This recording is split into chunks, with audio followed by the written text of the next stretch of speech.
Hey guys, Ryan back here at Ground Control, here with Elena.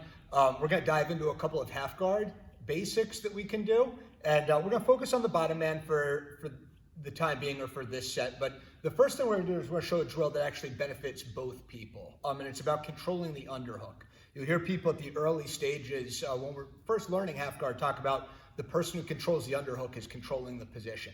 So we're going to go into a way that both the top man and the bottom man can work to establish the underhook so they can make their half guard more effective.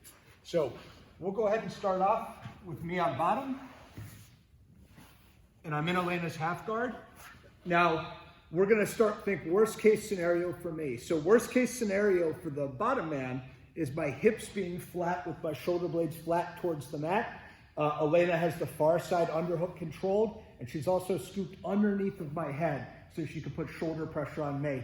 Yeah, and make me nice and uncomfortable before she works to pass. So I'm going to try to keep my elbows in, and I'm going to establish my frames first and foremost. So my hand that is closest towards her head, the one that's being underhooked right now, is going to either roll in front so that my forearm's in front of the neck, or come all the way over and enter with my elbow in order to get that forearm going parallel towards her collarbone.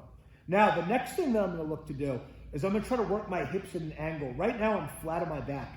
Even if I get the underhook here, it's going to be very difficult for me to be effective because, my shoulder blades and my hips are pinned down towards the mat. I don't have very much mobility.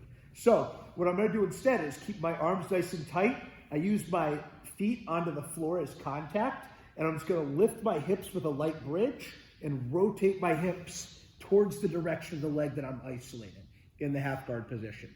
Now, the next spot, I need to control her weight. She's still going to be putting a lot of weight on me. So if I try to underhook here, I'm probably going to get flattened out. So what I like to do personally is I make sure that I have a good thread with my inside leg so my knee is off the mat, and my outside leg is going to push off to create a little bit of space and come right in front of her belt. This is going to allow me to keep her center of gravity off of me and extend away. So I'm going to point my knee in the direction of her belly button to kind of control her center of gravity. Now I want to establish my kickstand. So my bottom arm, you see I'm bladed with one arm on top, one arm on bottom. My bottom arm, I don't just come straight up to it because it can get pulled right back down towards the mat. I slap behind and drag my kickstand out from underneath so that it's out of reaching distance, or at least a little bit farther away. The next thing I do is I'm going to look to control the underhook. So what I like to do from here is I keep my elbow at my hip, and my hand is going to go right at my knee, and I'm going to open my hip up so that my shin is right into the armpit. From here, my leg extends, and I'm going to kick and swing downward. As I do that, it's going to act as a counterbalance. It's going to allow me to bring my upper body and close off the space right around the center mass of Miss Elena here. So as I kick and extend off, my hand being on top and keeping contact is going to force that underhook to be established. Coming up to a good kickstand. My feet go back together, and now I'll do slight adjustments with either my hips or my kickstand to get into the position. What Elena's going to do now, being the top person, is she wants to control the weight in her hips. So she's going to allow her hips to sag back, and now she's going to take the arm on the underhook side and dig, pummeling for an underhook. Cool, you see the good head position that Elena's keeping as well. The next thing she's going to do is she's going to look to reach across and pull my kickstand out from under me. Now, she's not driving me straight. She's going to rotate me as she pulls that underhook out from under. So it flattens me back out towards the mat and then establish her cross face.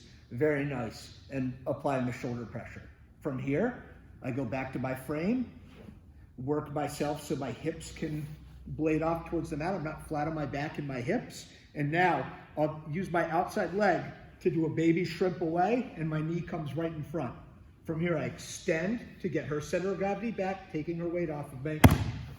Coming up to my kickstand, opening, and now I'm going to kick and counterbalance, coming nice and tight.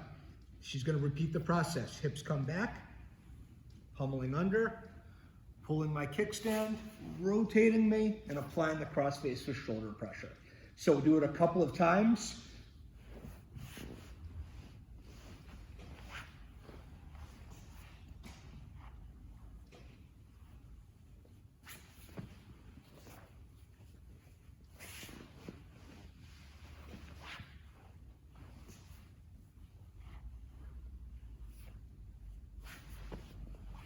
And one more.